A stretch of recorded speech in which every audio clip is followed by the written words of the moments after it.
My name is Emilio Madrigal, and I am in Manhattan, New York, with my co-resident Rifat Manan. Today, we are joined by Dr. Bill Faquin, who is the Director of Head and Neck Pathology at the Massachusetts General Hospital. And he's also the co-chair of the Milan System for reporting salivary gland cytology. We are broadcasting this lecture live on Facebook, Periscope, and on YouTube. And Dr. Faquin will be happy to take questions from our global audience at the end of the session. So thank you, Dr. Faquin, and thank you for your time. And so I'll go ahead and turn the screen over to you now. Thank you, Emilio, for that introduction. It's a real pleasure to be here. I'm currently in Boston at Mass General Hospital and Harvard Medical School. And what I'd like to do over the next 45 minutes to an hour is discuss salivary gland fine needle aspiration, and most importantly, discuss the new Milan system for reporting salivary gland cytopathology, because I think it has the potential to have some very significant impacts on salivary gland FNA and patient management. So to start with, this shows a composite of 9 different images of tumors, just a few of the tumors that we can see in the salivary gland. The problem with salivary gland, both on surgical pathology and cytopathology, is that there's such a wide array of different tumors that we can encounter, including primary tumors, non-neoplastic lesions, as well as metastatic disease. And among all of these tumors, there is a lot of overlap. Many of the benign and low-grade cancers can show cytomorphologic and histologic overlap, so they can be difficult to distinguish. There's often overlap between many of the high-grade carcinomas that you can see in the salivary gland. So with that, I would say with all of these different kinds of tumors that we can encounter, as well as non-neoplastic lesions, what is the role for salivary gland fine needle aspiration? This is an image of a classical example of a fine needle aspiration of pleomorphic adenoma. And the good news is that salivary gland FNA, in the vast majority of cases, is able to make a definitive diagnosis of this tumor being benign and a pleomorphic adenoma. Of course, we recognize it by its very characteristic fibrous matrix material that can sometimes be cartilaginous, and the bland myoepithelial cells that are embedded within it. In a small subset of cases, however, you might see a pleomorphic adenoma that's very cellular, like the one here on the upper left, that doesn't have much of that characteristic matrix. Or you might see a pleomorphic adenoma such as the one in the lower right that has sebaceous metaplasia going on, or many other types of metaplasia. These two examples, fortunately, they're rare, but when you have cases of pleomorphic adenoma like this, we have a difficult time on cytology making the definitive diagnosis. And what I'm going to show you in a little while is that when we use the Milan system, cases such as this would be into a category of neoplasm of uncertain malignant potential. And we'll come back to that. Here's another example. This is salivary gland FNA of an adenoid cystic carcinoma. And when the adenoid cystic carcinoma looks like this would be a cribriform type of adenoid cystic carcinoma. It has that very characteristic cookie cutter-like sharp edges of matrix material that's bright pink. We call it metachromatic on this air-dried diff-quick stain preparation. And we have these basaloid cells surrounding these very, very well-defined matrix globules. This pattern is very characteristic of adenoid cystic carcinoma. And if you had this pattern and it's in the proper clinical scenario, the patient perhaps has nerve symptoms, or clinically we recognize it as malignant, you can make a diagnosis of adenoid cystic carcinoma.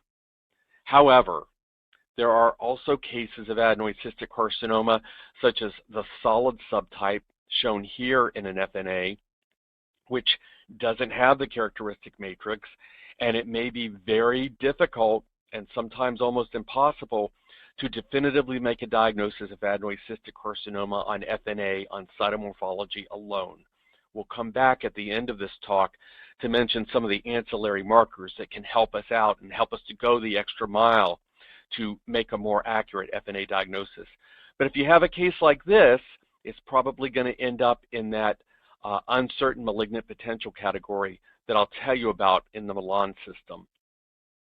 Now this is a table that I put together, which I think is very helpful to me, and hopefully it's helpful to you as well. And what I've done is I've listed many of the different lesions that you can encounter in the salivary gland. And oftentimes what I'll do when I get a salivary gland FNA is that the initial look at the FNA under low and intermediate magnifications will tell me a lot. There's some lesions where usually I can make a very specific diagnosis. For example, pleomorphic adenoma, Warthin tumor, a reactive lymph node. Oftentimes we can make a very specific diagnosis of these on FNA. Other times, other lesions such as adenoid cystic carcinoma, it depends upon the subtype you're dealing with. Is it cribriform? Is it tubular? Is it the solid type that I showed you a photograph of? Similarly, for low-grade mucoep, it depends on the quality of the sample. Do you just get mucin, or do you actually get a sample that has a lot of epithelial cells, epidermoid, mucus cells, intermediate cells in a background of mucin? So it depends. Some of these tumors in this middle column we can make a definitive diagnosis on, and sometimes we can't. There are other lesions where I'm almost certain from the get-go that I'm probably going to have to make a descriptive diagnosis. That includes some of the low-grade tumors such as polymorphous low-grade adenocarcinoma, basal cell adenocarcinoma. There are many different variants of that. The membranous type, oftentimes we can diagnose, but most of the other types of basal cell adenocarcinoma we have to put into a category of basaloid neoplasm. So I'm going to talk more about these different items as we move forward and discuss the Milan system. But again, one of the take-home messages would be that our ability to make a definitive diagnosis depends upon the quality of the sample as well as the nature of the tumor. And many of these tumors can have various subtypes, and it'll depend upon the subtype that you're dealing with. Just a few basic facts about salivary gland tumors. In general, they're uncommon, being about 0.4 to over 13 per 100,000 people. More often they occur in older adults, more often in women, and a majority of them occur in the parotid gland. Overall, approximately 75% of salivary gland tumors are benign, and that's mostly because of the contribution from the many tumors that we see in the parotid gland. Most of you are hopefully already familiar with this fact, but it's very important for us as cytologists as well as for the treating clinicians to be aware that the risk of malignancy of a salivary gland tumor is inversely proportional to the size of the gland. And by that I mean that if you have a tumor in the parotid gland, there's only about a 20% chance that it's going to be malignant. If you're dealing with a tumor in the submandibular gland, the risk of malignancy goes up closer to 50%. And if you're dealing with a tumor in one of the minor salivary glands, such as in the oral cavity, the risk of malignancy can go up to 80 to 90%. So I think it's important to keep that in mind, the site of the tumor, when we're coming up with our differential diagnosis and trying to classify based on cytomorphology. I'd also like to mention something about the location of the tumors. You can see the parotid gland here, and you can see the branches of the facial nerve running between the superficial and deep lobes. One thing to keep in mind is that oftentimes tumors of the superficial parotid gland will occur in the preauricular area. Many of the tumors of the parotid gland will occur in the tail of the parotid gland, here at the angle of the jaw.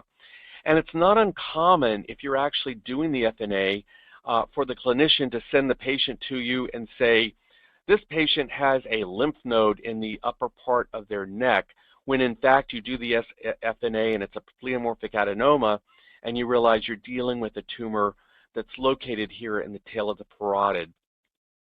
Also, occasionally we'll get patients who have salivary gland tumors, generally from the parotid gland, located in the cheek.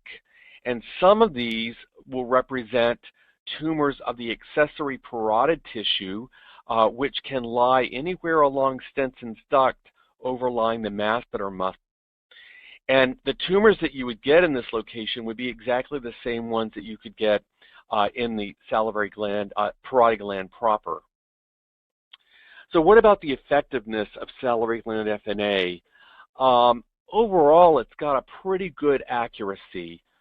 Part of the reason for the high accuracy of salivary gland FNA is that a majority of the salivary gland neoplasms come from the parotid gland, where many of them are pleomorphic adenomas and Warthin's tumor, and also many of the malignant ones are metastatic cancer to intraparotid and periparotid lymph nodes. And we do a great job on FNA at making a definitive classification of these tumors. Overall, the sensitivity of salivary gland FNA for cytomorphology alone is between 86 and 100%. So generally it's very good. And I say cytomorphology alone because there's also a role for frozen section in certain cases, and it's been shown that the combination of a prior FNA diagnosis plus a frozen section diagnosis leads to even greater accuracy in making a definitive classification. So back to accuracy of salivary gland FNA, we do a very good job of distinguishing the benign and low-grade neoplasms from high-grade malignant tumors. And in just a moment, you'll see why that's very important in terms of driving clinical management. So we do a really good job of distinguishing these two groups. We don't do as good a job with identifying or classifying a specific lesion. And by that, I mean, is it epimyopithelial carcinoma? Is it myoepithelial carcinoma? As I mentioned earlier, is it basal cell adenocarcinoma? So some lesions we don't do a great job with, and other things like pleomorphic adenoma and Warthin tumor, we do a great job. And that's the reason that we have such a broad range here for identifying a specific lesion. So what is the rationale for salivary gland FNA? It can be very helpful for guiding the clinical management and developing a pre-op strategy. So if you do a salivary gland FNA and you call it non-neoplastic, perhaps the patient can avoid surgery and will just get clinical follow-up. If you're able to classify the tumor as a benign tumor, such as pleomorphic adenoma, or as a low-grade carcinoma, then in that case, if it's in this group, even if you don't put a specific label on it, the patient's likely going to go for a limited surgical resection with negative margins. If you're dealing with metastatic disease to a parotid lymph node, the patient has a history, for example, of skin cancer of the scalp, and you do an FNA of a parotid mass and it's metastatic squamous cell carcinoma to a lymph node, then that patient can be triaged for lymph node dissection. If you do an FNA of a lymph node, maybe you'll be able to tell them it's a reactive node, in which case the patient could be followed, or using ancillary studies such as flow cytometry, you could tell the clinician it's a lymphoma. You may even be able to subclassify the lymphoma, and in those cases, the patient would go on for a hem-onc referral. So in contrast to this group of benign tumor low-grade carcinoma, if you make a diagnosis of a high-grade primary carcinoma of the salivary gland, the patient's likely going to have some sort of radical surgical resection that may involve nerve sacrifice if it's in the parotid gland, and likely in many cases it will involve some form of lymph node dissection. And so I think you can see here how salivary gland FNA can help to triage patients, that can help guide the clinical management and develop the pre-op strategy. So with that as a little bit of background, now let me pose a question. Why do we need a new reporting system for salivary gland cytology? And I would say, well, for one thing, we don't even really have a uniform reporting system right now. So that's one hurdle to overcome. So there's a lot of current reporting confusion out there. There's a lot of diversity in diagnostic categories that different institutions throughout the world, and even throughout the United States, and even throughout one state in the United States, different diagnostic categories that folks are using. Some folks don't even use cytology categories. They just give a descriptive report. At other institutions, surgical pathology terms are used rather than cytology terms. And basically the way things are right now for salivary gland FNA, there's really no direct correlation of the cytologic diagnosis with a risk of malignancy or with a clinical management algorithm. So I think what we're facing is that there is a general agreement on the need for a defined set of diagnostic categories for salivary gland FNA. This will allow for a clarity of communication between the cytologist and the treating clinician, and this communication will involve an implicit cancer risk for each cytologic diagnosis. It will also allow for exchange of data across institutions. And so what has happened is that through the support of the American Society of Cytopathology and the International Academy of Cytopathology, a group of us came together. We met at the European Cytology Congress in 2015 in Milan, and decided that we needed a reporting system, and we're calling it the Milan System for Reporting Salivary Gland Cytopathology because of that first face-to-face meeting in Milan, Italy. So the Milan system is sponsored, as I mentioned, by the ASC and the IAC. We have over 40 participants as co-authors from 15 different countries working on the development of this reporting system. And these participants include not only many expert cytopathologists, but also expert surgical pathologists and expert clinicians, head and neck clinicians. The goal of the Milan system is to produce a practical classification system that is user-friendly and internationally accepted. The system, as I've already alluded to, will be evidence-based. It will correlate risk of malignancy with diagnostic categories with a management algorithm. There will be a print atlas available. It's published by Springer. Sometime in late 2017 is when we anticipate the publication of this atlas. And there will also be a web-based atlas available with many, many different images representing the different diagnostic categories of the Milan system. And that will be available electronically through the American Society of Cytopathology. So the 40-plus members from 15 different countries are listed here. There are going to be 9 different chapters to the print atlas that include an overview or introduction, and then the various categories, diagnostic categories. There'll also be a separate chapter on ancillary studies, immunohistochemistry and molecular studies that can be applied to FNA of salivary glands, and then a separate chapter on clinical management.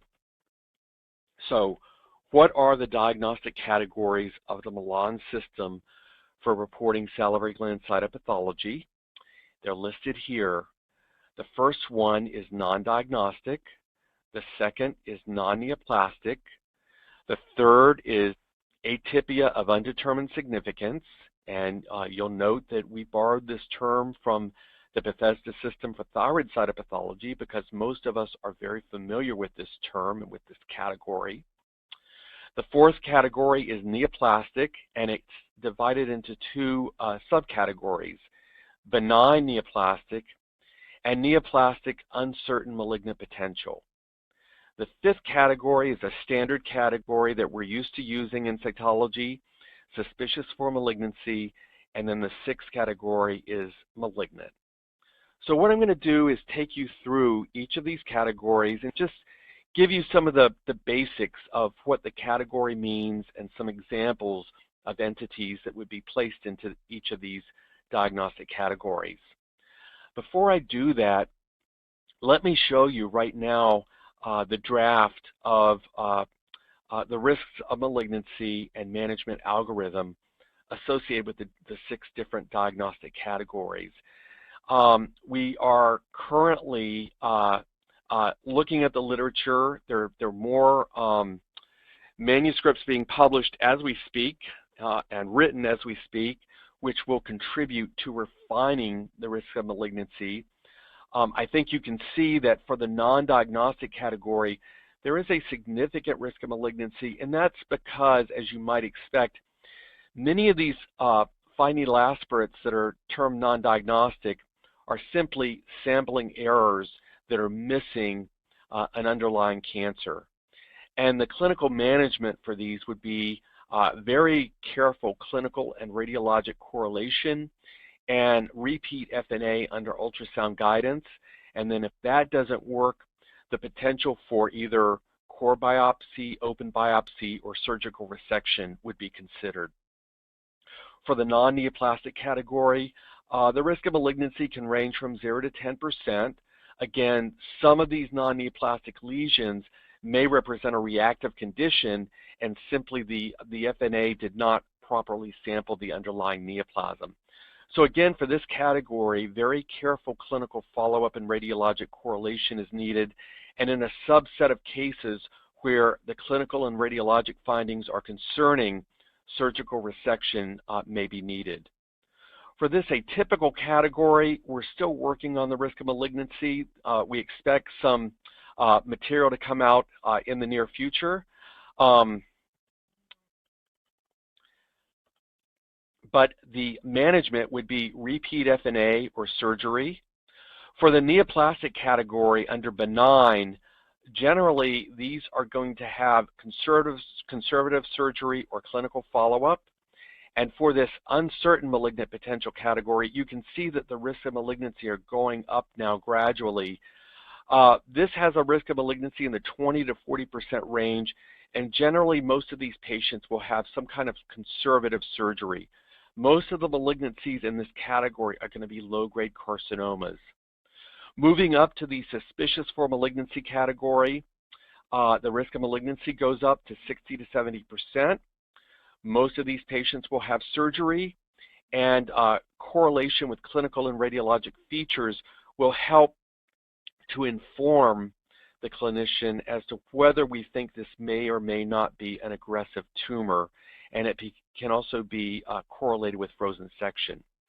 For the malignant category, it's very important to designate the tumor as low-grade versus high-grade because that impacts the management.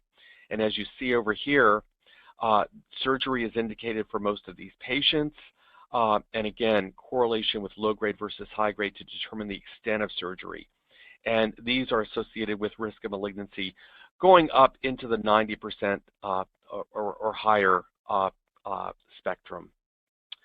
So as I alluded to earlier in this talk, the risk of malignancy for some of these categories will depend upon the nature of the specimen and the salivary gland site. So if you're in the parotid gland versus submandibular versus the palate, the risk of malignancy could vary somewhat. So let me take you through each of these diagnostic categories and just tell you a little bit about them. Let's start with the non-diagnostic category. In this category, we're dealing with FNAs where there's an insufficient quantitative and or qualitative cellular material present to make a cytologic diagnosis. We would hope that 10% would be the target maximum rate for non-diagnostic salivary gland FNAs. The FNAs in this category would include aspirates that contain benign salivary gland elements only, without any other indication for why there would be a salivary gland mass. And also within this category of non-diagnostic, it would include cases of cyst contents only, and in particular, non-mucinous cyst contents. And we'll talk about the mucinous cyst contents in a few minutes because that's a special case. Here's an example of a salivary gland FNA where in this image, all you can see are basically normal, benign salivary gland elements. We have small lobular groups of acinar cells arranged in a pretty much normal pattern, interconnected by ductal epithelial cells. So this is really just benign, normal salivary gland epithelium. And there was some discussion among our co-authors on the Milan system whether this should be called benign or rather non-neoplastic versus non-diagnostic. But it was felt that many of these cases, especially if there's a discrete salivary gland mass clinically and radiologically, should be interpreted as non-diagnostic with a note or comment that this sample may not be representative of the lesion and that further workup is probably indicated.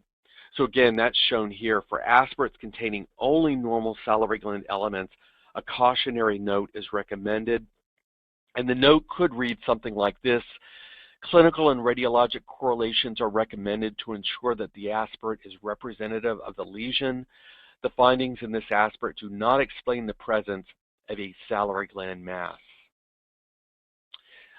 So I mentioned non-mucinous cyst contents.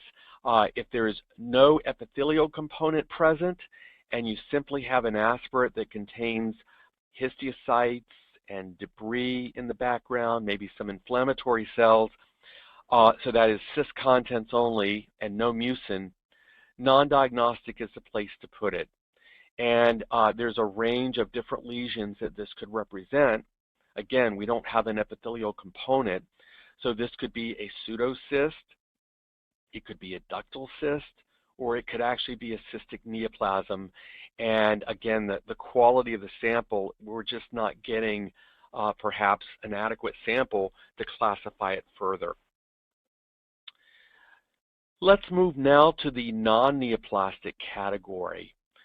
So these specimens are lacking evidence of a definitive neoplastic process. Many of these salivary gland FNAs are going to be inflammatory processes. They may show metaplastic changes and or reactive changes. And so these aspirates include acute, chronic, and granulomatous siladenitis. They may also include siladenosis. A lot of the cases in this category could be reactive lymph nodes, and flow cytometry or some kind of ancillary immunophenotyping would be needed to confirm that it's a reactive lymph node when you're going to place it into the non-neoplastic category. Clinical radiologic correlation is really essential in this category to ensure that the specimen is representative of the lesion and that we simply haven't sampled something overlying a neoplasm and not sampled an underlying neoplasm. So we have to be very careful about that. And as I mentioned earlier, a subset of these non-neoplastic lesions may eventually need to be surgically excised to exclude a poorly sampled neoplasm, especially if there are clinical or radiologic indications that there may be something else going on besides one of these inflammatory processes or just a reactive lymph node. So an example, a common example in the non-neoplastic category, especially when you're dealing with a salivary gland nodule of the parotid, would be a reactive lymph node. And this is an example of an FNA of a reactive lymph node where you typically have a mixed population of lymphocytes in the background, a majority of which are small, mature appearing lymphocytes. You'll have some tingible body macrophages present here, and you may see germinal center fragments present in your sample. These are all features that we associate with reactive lymphoid conditions. Reactive lymph nodes are very common in all age groups, or in a broad age range in the region of the parotid. Both periparotid and intraparotid lymph nodes are not uncommonly reactive, and that's because you can have variable degrees of infections and things that travel down from the face, the skin, the head and neck to the region of the parotid lymph nodes. However, with that said, although we would be inclined to say reactive lymph node, immunophenotyping combined with cytomorphology is the key to diagnosing and subtyping a reactive condition versus a lymphoma. So we always want to include that immunophenotyping, and generally most folks will use flow cytometry on a part of their FNA sample to confirm that a lymph node is reactive or benign. The other point of caution is for negative lymph nodes. Generally what I like to do is to put a note suggesting repeat fine needle aspiration or tissue biopsy if the lymphadenopathy persists. And as we all know, that's because in a subset of cases you can have lymph node aspirates which will have a negative or benign flow cytometry. For example, a Hodgkin lymphoma, or for example, a B-cell rich T-cell lymphoma, or some large cell B-cell lymphomas can give a negative flow cytometry. And again, that's why we use cytomorphology. We still have to look at the cells under the microscope, and if we see atypical features, we need to mention those despite the fact that there could be an associated negative flow cytometry. Another example of a non-neoplastic salivary gland FNA would be chronic sialadenitis. In general, aspirates of chronic sialadenitis give hypocellular aspirates, so not many cells are there. What we'll often see are these small, angulated, cohesive basaloid groups, as we see here in the middle of this image. These are because you get atrophy of the salivary gland, you lose the acinar cells, and you may or may not get some slight proliferation of the ductal epithelium. And usually you'll aspirate small basaloid ductal groups, and you'll have a degree of chronic inflammation scattered in the background. Sometimes aspirates of chronic inflammation can be difficult to distinguish from a basaloid neoplasm, and those kinds of cases may end up in our atypical or AUS category. But generally, if it's a hypocellular aspirate, they're just a few small, tightly cohesive basaloid groups with background chronic inflammation in the appropriate clinical setting, and we like to have as much clinical information as we can get, we can recognize it as chronic sialadenitis. Granulomatous sialadenitis occurs in a subset of patients. One of the more common findings of granulomatous sialadenitis is sarcoidosis, but as we would expect, we also have to exclude infection. Hopefully the clinician will have sent cultures, but we can also do stains for organisms. We can do a GMS and an AFB to exclude the presence of organisms. And also keep in mind that in rare cases, granulomatous inflammation can be associated with certain neoplasms. Sialolithiasis is another condition in our non-neoplastic category. So if we have an FNA and it shows fragments of a stone, such as we have here, and maybe some inflammation in the background, we can classify this as sialolithiasis and non-neoplastic. The next diagnostic category of the Milan system that I want to mention is the AUS category, atypia of undetermined significance. So this is a category where we cannot entirely exclude a neoplasm. This would be a heterogeneous category. a majority of the samples, FNA samples that would fall into this AUS category will be reactive atypia or possibly poorly sampled neoplasms. You'll also have specimens that are compromised either due to air drying or obscuring blood clot. And our objective here is that this category would be used rarely. We would hope that less than 10% of salivary gland FNAs would fall into the AUS category. And most of the cases in the AUS category will require close clinical and radiologic correlation, as well as some form of tissue biopsy or resection. Now, I mentioned this earlier, and that is mucinous cyst contents only.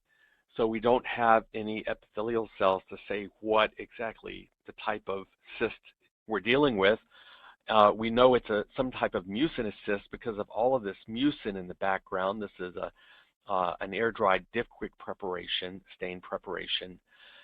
But if you have mucin like this in the background of a cyst on a salivary gland FNA, you cannot exclude the possibility of a low-grade mucoepidermoid carcinoma. And for that reason, this sort of aspirate should be placed into an atypical category. To warn the clinicians, we can't exclude a low-grade mucoepidermoid carcinoma.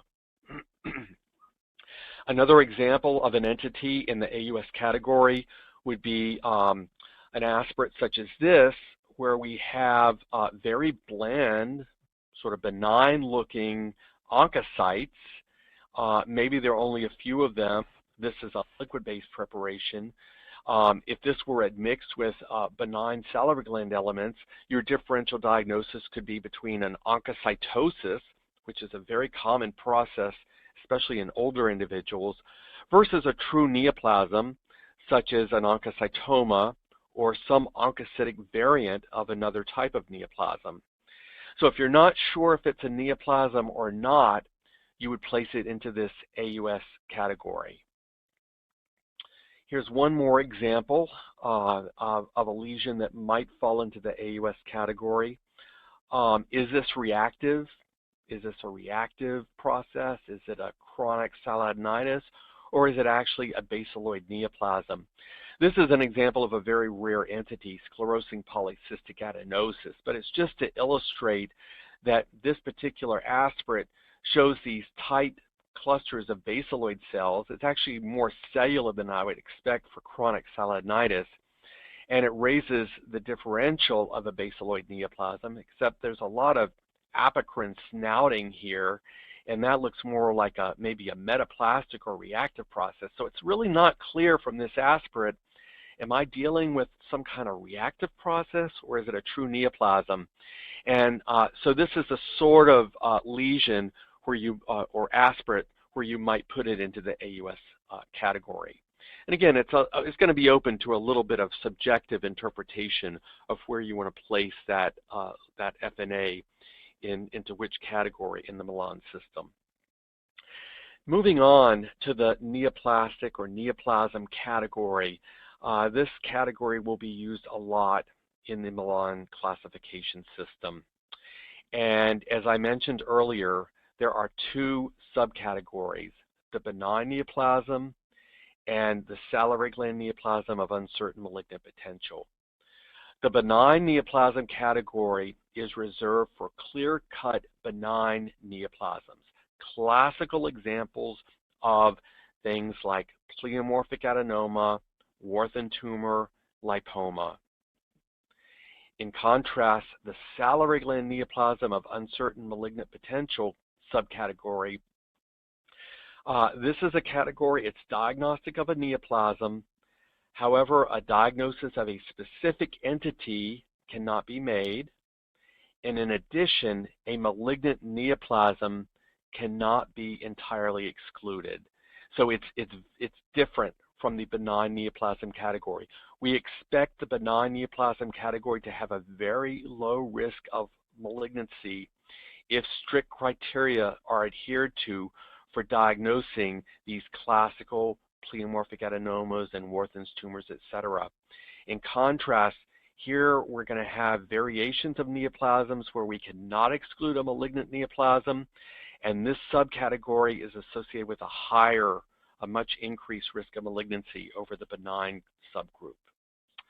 So an example of a salivary gland aspirate in the benign, neoplastic benign category is shown here. It's a classic Warthin tumor. We have oncocytes, as we see here, uniform pattern of cells with large round nuclei, a prominent nucleolus, very well-defined cell borders, and oncocytic cytoplasm in a background of dirty cystic debris and scattered chronic inflammation. Here's another example of a classic pleomorphic adenoma that would be placed into the neoplastic benign category. The matrix-rich types of pleomorphic adenoma are definitely the easiest ones to recognize on FNA, and here we have two examples. Here on the left, you can see just abundant myxoid matrix material, this fibrillar appearance with a few scattered, very bland myoeps embedded within it. Here we have an alcohol-fixed pap-stained example of a classic pleomorphic adenoma. Again, this cotton candy-like fibrillar matrix with frayed edges and very bland myoepithelial cells embedded within it. So these are two very easy pleomorphic adenomas that we could definitely call neoplastic benign. Now, what about this second subgroup of neoplastic, the uncertain malignant potential? Here are two examples of pleomorphic adenomas that would fall into that category. And these are two examples where we have either atypia, focal atypia, such as we have on the right-hand side, or metaplastic changes, such as in this image on the left-hand side. This is squamous metaplasia. Again, it's if you've seen enough pleomorphic adenomas with metaplastic changes, you may say, okay, it's probably a pleomorphic adenoma with metaplastic changes, but these look epidermoid. Am I sure it's not a mucoepidermoid carcinoma? On this side, yeah, it looks like it's probably a myoepithelial-rich pleomorphic adenoma, but I'm just not sure. This is a bizarre tumor cell here. Can I be certain that it's not some kind of malignancy? So both of these examples would be placed into this uncertain malignant potential category. Here's another example. This turned out to be myoepithelioma. It's a pure population of myoepithelial cells. There's some pleomorphism here, variation in cell size and nuclear size. And this is an example where if I'm not comfortable that this is a definitively benign tumor, if I can't exclude a malignant tumor, I'm going to place it into the uncertain malignant potential category. This is a category that is one of the most difficult in salivary gland cytology, and that's the basaloid neoplasm category. So you do an aspirate and you get groups of basaloid cells like we have here, and the differential diagnosis includes basal cell adenoma, basal cell adenocarcinoma, a cellular pleomorphic adenoma with basaloid features, and even adenoid cystic carcinoma, which we know contains basaloid cells. And unless we have material for ancillary studies, we oftentimes will not be able to distinguish between these different entities in the differential diagnosis. And this is the kind of aspirate that would fall into this neoplastic of uncertain malignant potential category, and we would describe it as a basaloid neoplasm with a differential, and the patient would likely go to surgery, and they would have a conservative surgery in most cases with negative margins. Moving on to the next category, suspicious for malignancy. Aspirates in this category are going to be highly suggestive of malignancy, but not definitive. Oftentimes, the salivary gland aspirates in this suspicious for malignancy category are going to represent high-grade carcinomas with limited sampling or some other limitations. And just one example If I have an aspirate from a patient clinically, they have nerve symptoms, it's thought to be malignant. Here's my aspirate. It's an air-dry diff-quick preparation. This really looks like the pattern of adenoid cystic carcinoma. However, there's a lot of smearing and plus the air drying artifact. It's hard for me to be 100% certain it's adenoid cystic, and if I don't have material for ancillary studies, I may decide to put this into the suspicious for malignancy category. Now moving to the malignant category in the Milan system. Obviously, these are for aspirates which are diagnostic of malignancy. It's very important to subclassify these aspirates into specific subtypes when you can, and especially into grades of carcinoma, low grade versus high grade. And as I pointed out near the beginning of this talk, the grading, low grade versus high grade, is very, very important for helping to guide the clinical management and develop that pre-op strategy that you're going to follow. Other malignancies, such as lymphomas, sarcomas, and metastatic disease, are also included in this malignant category and should be specifically designated. And I'll just show you a few examples that would fall into the malignant category. Here on the left, we have an aspirate of a clearly malignant tumor. These cells are large. They have very large nuclei that are pleomorphic with prominent nucleoli. There's some background debris that turns out to be necrotic debris. This is an example of a salivary duct carcinoma. At the least, you could call this malignant and high grade, and that's what would be enough to drive the surgical management. If you had material for ancillary studies, of course, like a cell block, you could look for androgen receptor positivity, HER2/neu positivity, p53 positivity to help clinch the diagnosis and give a specific histologic type to this tumor. Here on the right, again, we have an aspirate that's clearly malignant, and it's high grade, and that would be enough to help drive the clinical management. However, you'd want to do ancillary studies in order to subclassify this particular undifferentiated carcinoma. Here are two images of an adenoid cystic carcinoma, again of the cribriform subtype, which is the type that we most readily would be able to diagnose on FNA. And in the appropriate clinical scenario with an FNA that looks like this and plus or minus ancillary studies, you would be able to classify this as malignant adenoid cystic carcinoma. Here's an example of a malignant FNA of a salivary gland tumor that we were able to classify as a low-grade mucoepidermoid carcinoma. Mucoeps are a problem. They're a common cause of a false negative diagnosis, but this particular aspirate of a low-grade mucoep is one where we can definitively say it's malignant, it's mucoep. It's a great example. I wish they were all like this. We have not only the epidermoid cells, but the admixed goblet-type mucinous cells here in a background with mucin. Here's an example of an FNA of a parotid gland lymph node, and we have this dispersed population of cells with necrosis. It looks malignant. And if you did ancillary studies, you could show that these are lymphocytes and that they're a clonal population of B cells, and you could make a diagnosis of a high-grade B-cell lymphoma. So I've gone through the different diagnostic categories in the Milan system, and what I'd like to do is just spend the last few minutes mentioning some of the ancillary studies that we can use.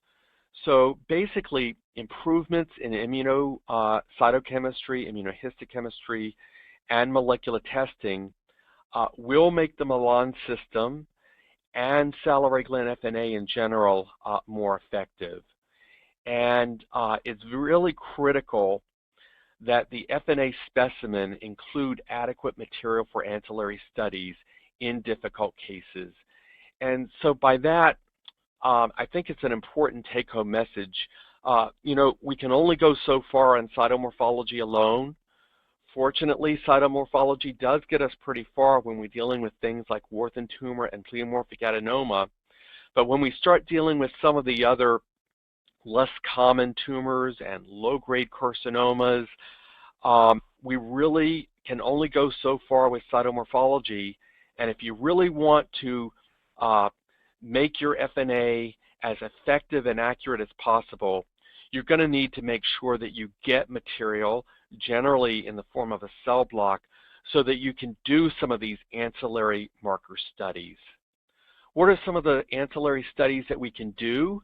Well, you can do immunocytochemistry on liquid-based preps and smears, although many labs, including ours, prefer to do immunohistochemistry on cell block material. And that's because our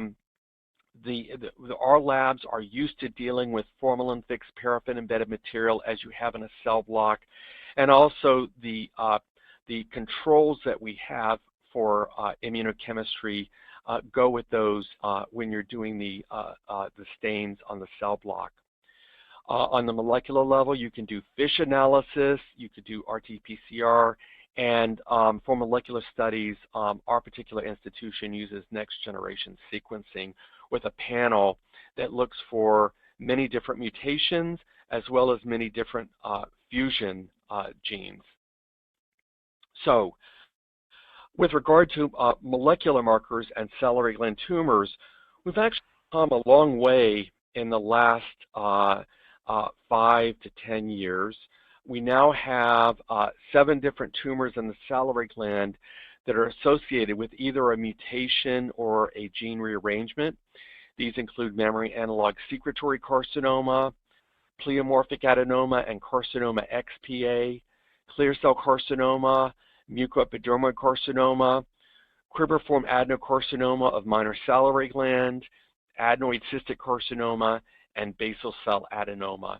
And just very, very briefly, I'm going to show you a few examples of these in selected salivary gland tumors.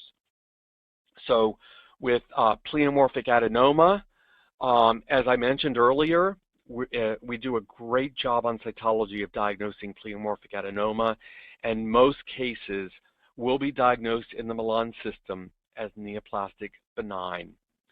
There will be a small subset, generally less than 10%, where we can have diagnostic problems due to variants of pleomorphic adenoma, and these include variants that are very cellular and lack matrix, variants that may have adenoid cystic-like areas or atypia, or that may have some form of metaplasia.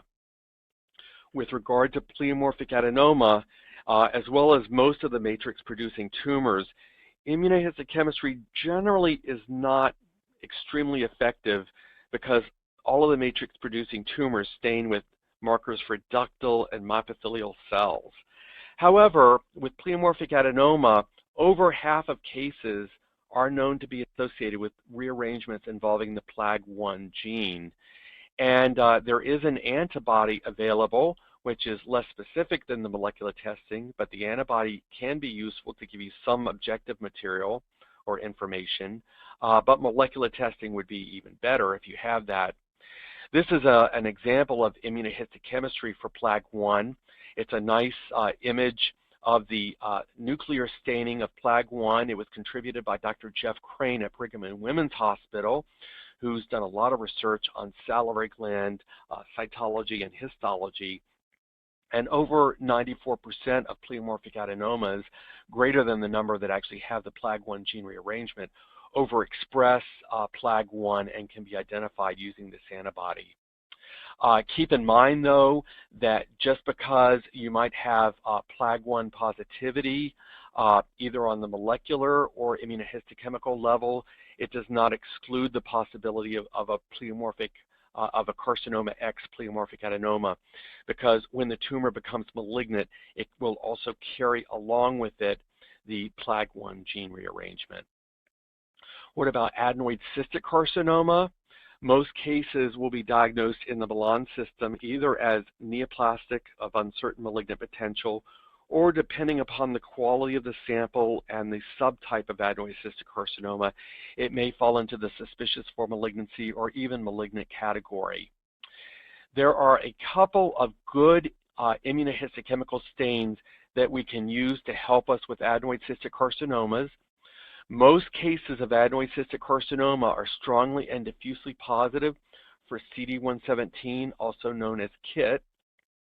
And the other immunohistochemical marker that's very effective is MYB, MYB, which even works better on alcohol-fixed specimens than it does on formalin-fixed specimens, but it can be used on either, and it's a nuclear stain. And the combination of both strong diffuse staining with MYB as well as CD117 is very strong support for an adenoid cystic carcinoma. However, the ultimate help would be molecular testing, such as this FISH analysis here for the MYB oncogene rearrangement. And the FISH images that I'm showing were contributed by Dr. Garcia at the Mayo Clinic, and he's an expert in using FISH to look for molecular changes in some of these salivary gland tumors. Basal cell adenoma and adenocarcinoma, I've already mentioned this is one of the most difficult areas of salivary gland cytology. Most of these cases in the Milan system would be diagnosed as neoplastic, uncertain malignant potential. Here's an example of an FNA of basal cell adenocarcinoma, which is cytologically indistinguishable from adenoma. And some of the work from several different groups, including that by Dr. Crane and Dr. Joe over at Brigham and Women's Hospital, have shown that a majority of basal cell adenomas exhibit mutations in the beta-catenin gene, and a subset of basal cell adenocarcinomas also have these. And this is an image from their paper in AJSP showing one of these basal cell adenomas and the nuclear staining with beta-catenin. And I've actually used this immunohistochemical marker several times in the last few months here at MGH and found it very helpful for giving me something objective to confirm the diagnosis of a basal cell adenoma.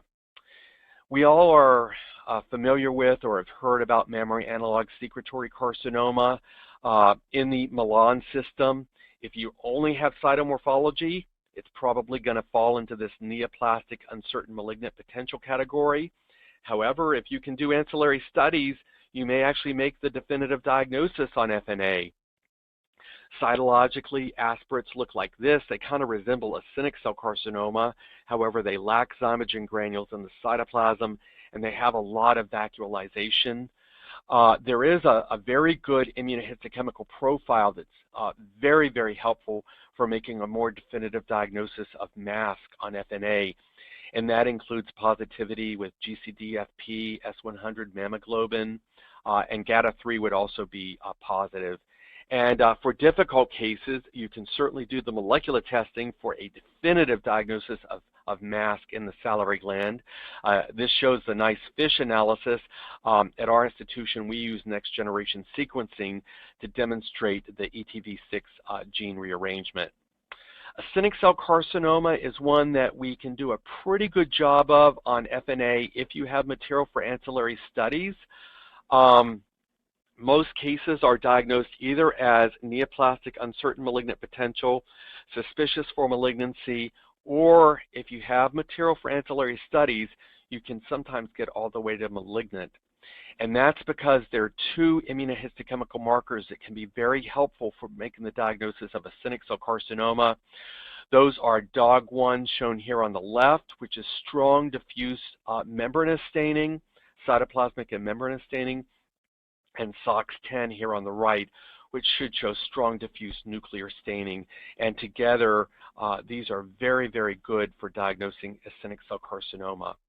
And the last example that I'm going to show you is our mucoepidermoid carcinoma.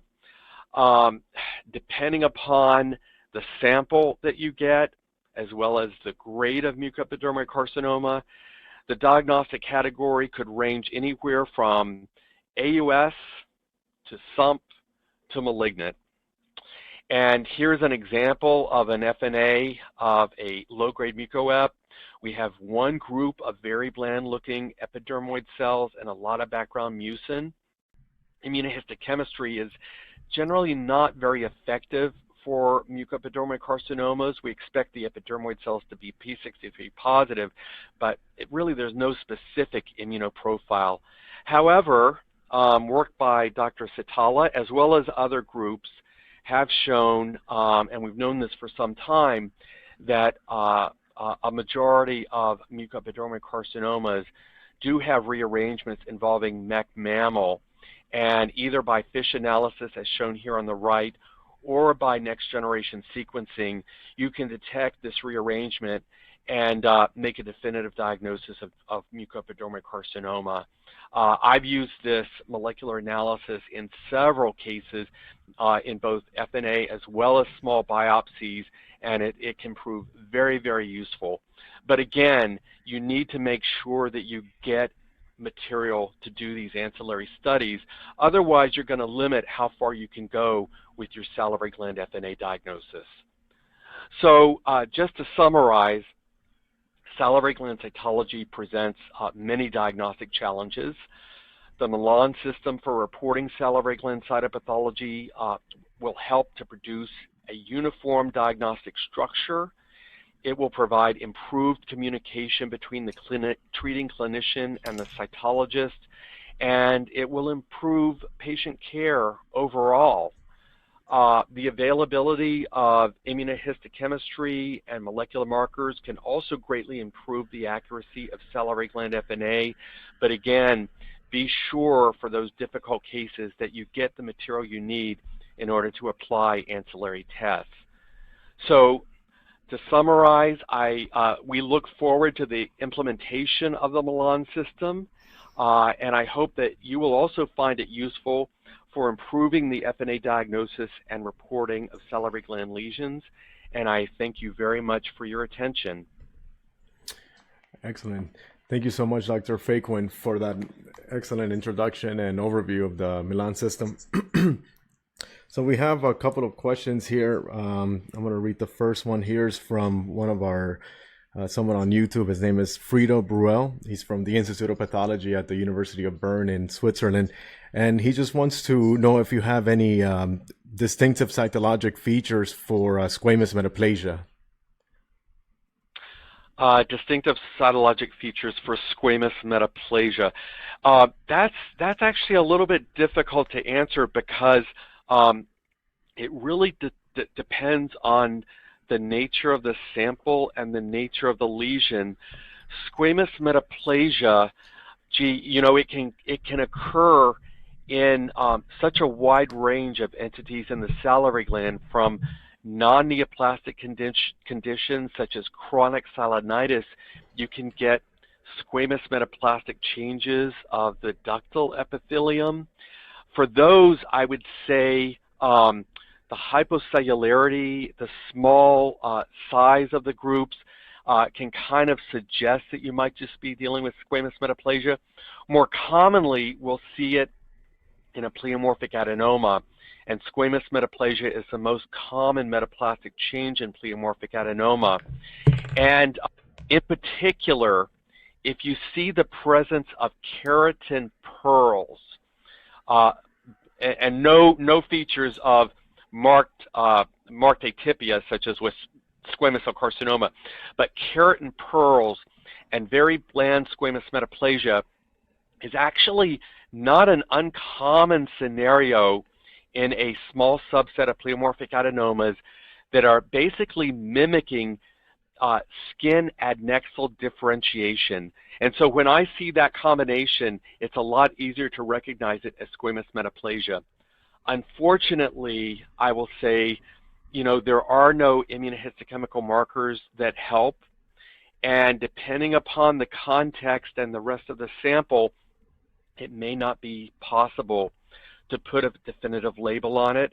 And I would definitely say that the patient's going to have to be followed very carefully, clinically and radiologically, to exclude the possibility that instead of squamous metaplasia, you're not dealing with epidermoid cells of mucoepidermoid carcinoma. And that's one of the other things I would look for, make sure there's no mucin in the background.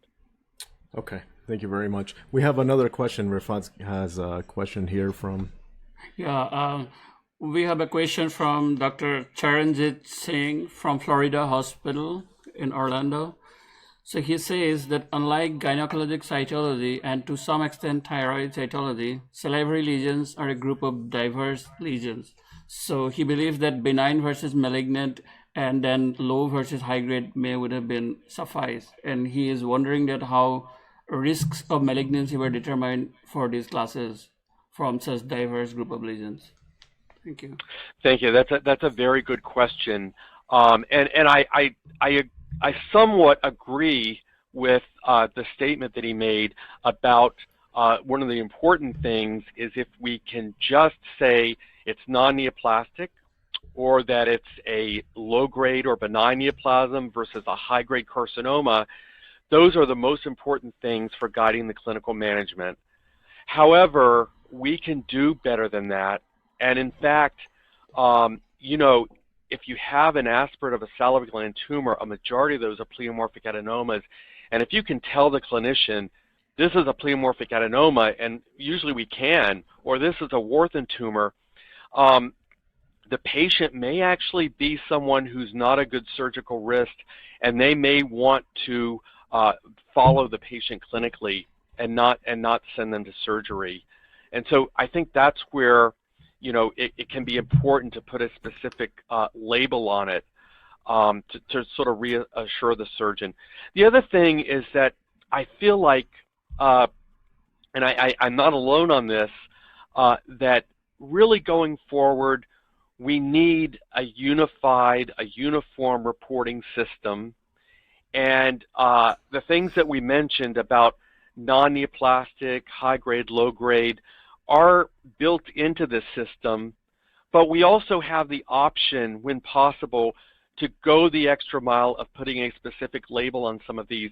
And with regard to the ancillary studies that I mentioned, nowadays with immunohistochemistry and molecular testing, we actually can go the extra mile and make a definitive diagnosis on many of these tumors. And sometimes by being able to say, this is definitively adenoid cystic carcinoma versus uncertain malignant potential, there could actually be a difference in management there, because if they know it's adenoid cystic, you know, we've shown the MIB rearrangement by molecular testing, the clinicians may do a more extensive surgery with possible sacrifice of facial nerve because of the neurotropism involved. So overall, I think the Milan system kind of addresses both ways of thinking about this. You go as far as you can, but I agree, as long as you can put it into those general categories of non-neoplastic, low-grade, high-grade, you are going to very much help the clinician. The other thing is that by the clinician reading your report, we're all going to be using the same reporting system. The clinician can read your report and look at the diagnostic category and say, oh yes, that's associated with this sort of risk of malignancy. We got these risks of malignancy by carefully reviewing the literature and looking at meta-analyses that are available. And I will tell you that there is additional research that is in the pipeline that will be coming out that is helping us even further to refine the risk of malignancy. And then we also envision that going forward there will be a lot more research that will help us to refine the risk of malignancy even further. Okay, thank you very much. So that's going to be it for the questions. So thank you again, Dr. Faquin, for taking the time to speak with us today and give us this awesome overview of the Milan system. We really appreciate it, and we're looking forward to the publication of the atlas. So thank you very much for your time. Thank you very much. Okay. Thank you. Take care. Have a good evening. Thank you, Dr. Faquin. Thanks a lot. Thank you. All right. Take care. Bye-bye.